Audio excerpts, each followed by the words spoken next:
As notícias do audiovisual e do cinema brasileiros entram no ar agora, porque o Cinejornal está começando. E hoje tem estreia aqui na programação do Canal Brasil do longa-metragem Três Tigres Tristes. Dirigido pelo Gustavo Vinagre, o filme estreou na mostra Fórum do Festival Internacional de Cinema de Berlim em 2022 e saiu de lá com o TED Awards e melhor longa-metragem com temática LGBT. Bom, entre outros importantes prêmios também que o filme ganhou. O repórter Kiko Molica conversou com o Gustavo sobre o filme e é o que você confere agora. Ai, gente, eu amo esse lugar. É ótimo para pegar uma poluição assim. Três Tigres Tristes, novo longa do cineasta Gustavo Vinagre, traz três adolescentes numa São Paulo pandêmica. Esse filme foi roteirizado, filmado e finalizado durante a pandemia? Então, na verdade, a primeira versão do roteiro eu escrevi em 2016 e partiu muito da gênese dos três personagens e eram os três perambulando pela cidade, mas cada um separado do outro, eles só se encontravam no final, numa festa. E aí surgiu um edital, eu mudei muito o roteiro com a ajuda da Tainá Mühringer, que é roteirista também, a gente fez o roteiro crescer bastante e aí a gente conseguiu o dinheiro para fazer o filme. Em março de 2020 veio a pandemia, a gente teve que parar. E aí ficou essa questão, né? Para mim não fazia sentido fazer um filme nas ruas de São Paulo fingindo que não havia uma pandemia, então eu voltei para o roteiro. A gente não sabia quando seria possível filmar, então a Ancine também estava paralisada, não nos dava respostas, não nos dava mais deadline, nem mais orçamento, né, para lidar com os protocolos de segurança. Então a gente foi muito impactado pelos protocolos de segurança, o orçamento foi impactado. Então eu também fiz esse trabalho de reescrita também, de novo diminuindo um pouco o filme, deixando ele mais conciso, alguns personagens caíram. E abracei a pandemia porque para mim não fazia sentido fazer um filme de época, né, enfim, um filme fingindo que não estava passando nos tempos que a gente estava passando. Aí a gente esperou o máximo que a gente pôde até conseguir filmar. Quando o deadline estava se aproximando, a gente filmou em junho de 2021. E aí, coincidentemente, veio a vacina, todo mundo da equipe se vacinou e, por sorte e pela ciência, ninguém se contaminou. A gente tem nesse filme um artista vivendo luto, né, pela perda do namorado, tem uma trans focada no vestibular e uma drag soropositiva. Me fala da ideia de colocar esses personagens no centro de um filme, enfim, de chamar a atenção para essas pessoas. Uhum. Como eu disse, a primeira coisa que eu criei foram os personagens e a partir desses personagens veio toda a história ao redor deles. E para mim cada um deles representa um pouco o tempo, né? Que o filme fala também do tempo, se o tempo existe ou não, e tem essa brincadeira com esquecer e lembrar. Então, para mim, o Pedro representa o passado, né? Que é esse jovem homem que está lembrando sempre do namorado morto, ele está apegado ao passado. A Isabela está focada no futuro, nos estudos, em se tornar uma mulher poderosa e rica. E o Jonathan está chegando em São Paulo e está vivendo o presente. Então, ele se deixa levar por tudo que vai aparecendo, né? E para mim era muito importante, enfim, como pessoa LGBT, colocar as nossas histórias no centro da narrativa. Eu tinha acabado também de fazer um filme que foi muito importante para mim, que é O Deus Tem AIDS, que fala, é um documentário sobre artistas vivendo com HIV e falando disso abertamente nas suas obras. E com o contato com essas pessoas também eu entendi a importância de levar personagens soropositivos para a tela grande em outro momento, em outro estágio da relação deles com a doença, né? Porque em geral a gente vê filmes que são sobre os anos 80, sobre as pessoas morrendo, ou então sobre alguém recebendo diagnóstico e tendo que lidar com a notícia de que é soropositivo, e eu queria trazer um personagem em outro momento dessa relação, que é quando ele descobre que ele é intransmissível, que é uma informação que eu acho que é muito importante, que é muito pouco divulgada, né? Que quando a pessoa tem uma carga viral indetectável, ela não transmite o vírus. E eu queria, poder discutir tudo isso e trazer isso para o centro da narrativa. Aí a questão do HIV também acabou ganhando um peso maior com a pandemia, né? Que já existia isso na primeira versão do roteiro, mas com a pandemia é inevitável a comparação do que foi a epidemia da AIDS com o tratamento da pandemia, né, do coronavírus.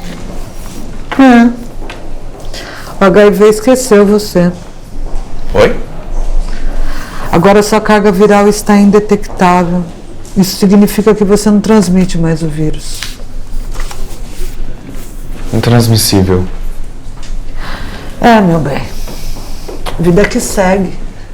Fala pra gente quem são esses atores que dão seus próprios nomes aos personagens. Então, são 3 jovens atores que nunca tinham feito nenhum trabalho em cinema, mas que são atores e que já tinham trabalhado no teatro.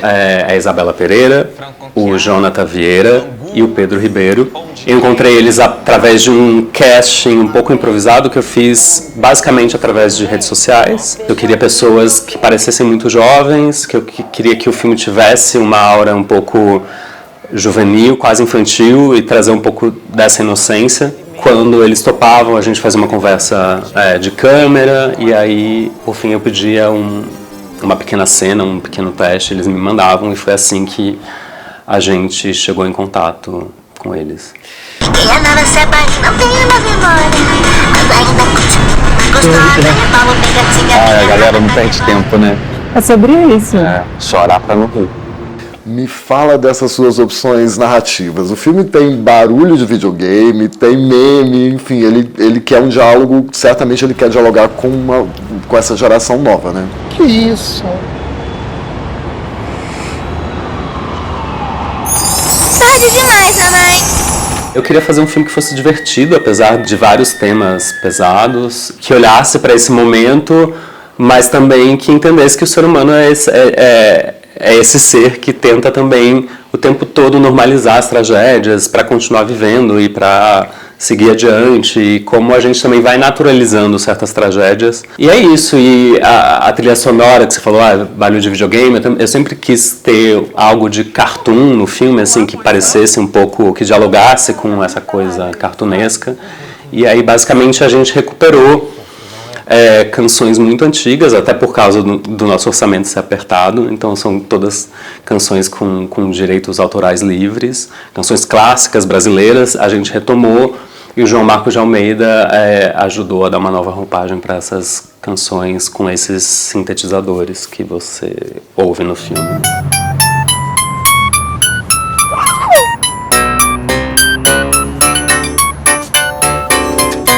Que fofo! É impressionante olhar para a filmografia do Gustavo e não questionar isso, né? Como fazer tantos filmes em tão pouco tempo, na verdade, assim. E pelo que você está falando, eu acho que saber filmar com um orçamento mais enxuto talvez seja uma resposta para essa filmografia tão longa.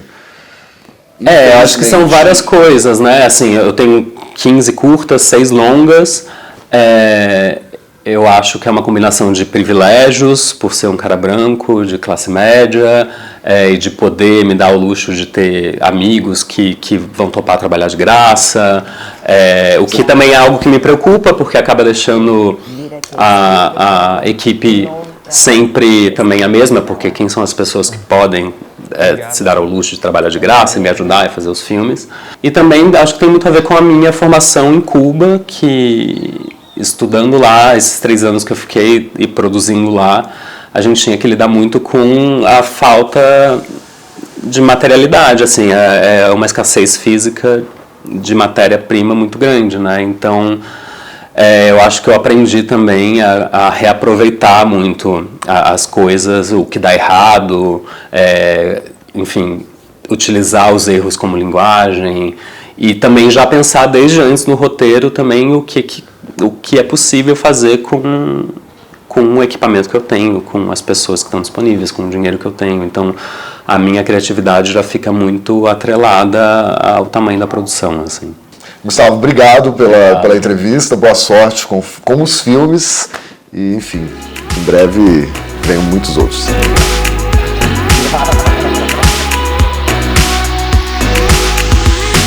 Três Tigres Tristes, hoje às 10h15 da noite, aqui no Canal Brasil.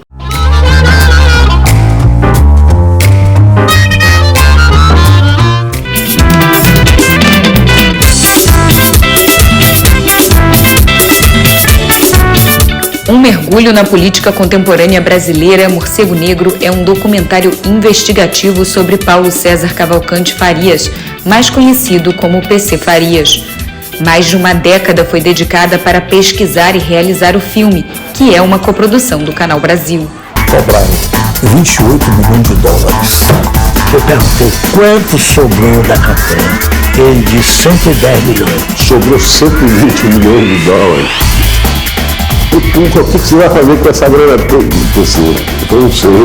Me parece que é do folclore nacional, tesoureiro de campanha, receber a pecha de quem ficou com dinheiro de campanha. PC Farias foi o tesoureiro da campanha presidencial de Fernando Collor de Mello em 1989, o primeiro presidente civil eleito por voto popular depois de 21 anos de ditadura militar.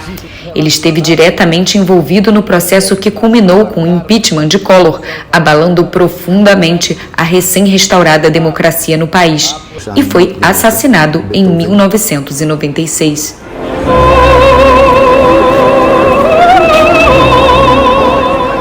A gênese foi mesmo um contato do Chaim, dizendo que queria fazer um projeto a partir da biografia do Paulo César Farias.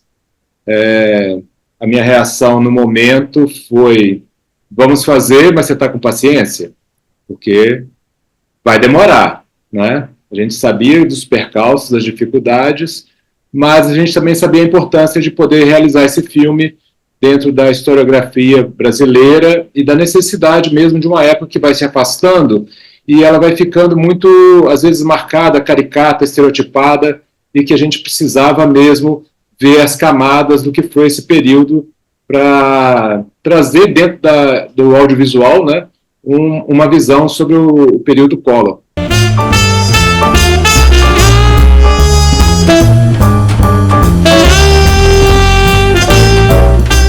A gente começa o filme basicamente falando desse período que é importantíssimo da história recente do Brasil, que é a transição entre o regime de exceção, a ditadura, e a primeira eleição de um governo civil, né, em quase 3 décadas. Então,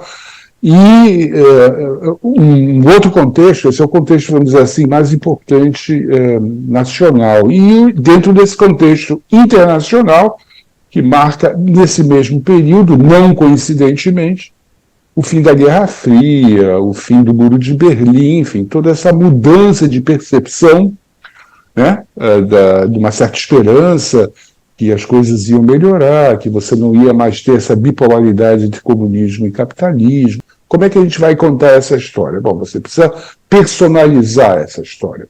Nada melhor do que o Paulo César Farias, que é não vou dizer um estereótipo, mas um arquetipo desse período, né, porque ele engloba toda essa visão doméstica e internacional, né, que acontece no período de apogeu dele. Então, Cleison e eu achamos que ele seria a porta de entrada, o trampolim dessa era.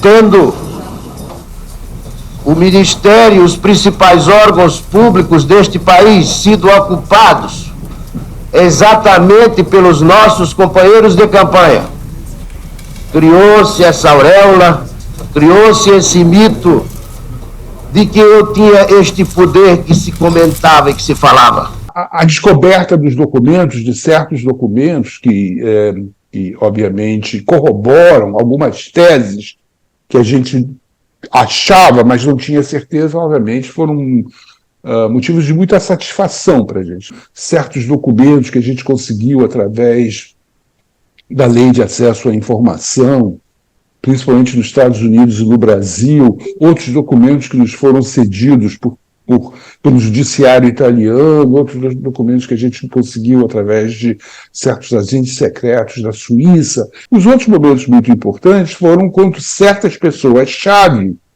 aceitam a falar, obviamente, né? Porque a gente não queria só se basear em documentação e material de arquivo, a gente queria ouvir a opinião de testemunhas oculares, de pessoas que conheceram e conviveram com o Paulo César. Então, por exemplo, quando o ex-presidente Collor aceita falar, quando a família aceita falar, quando a gente descobre certas pessoas do entorno do Paulo César que nunca tinham falado sobre ele antes, pessoas absolutamente desconhecidas da historiografia brasileira. Chamei o Paulo César e o que você acha do projeto? Ele disse, eu acho o projeto muito bom, eu acho que vai dar certo e pode contar comigo. Acho que é barato para as novas gerações que não viveram, para quem viveu também refletir sobre o tema e dizer que esse tema não acabou. Acho que a história da República Brasileira depois da ditadura militar tem muitas nuances, tem muitas coisas importantes para serem vistas, pesquisadas, e a gente está aqui acendendo um pequeno palito, aqui, uma pequena pólvora, né? Vamos ver se o rastilho pega.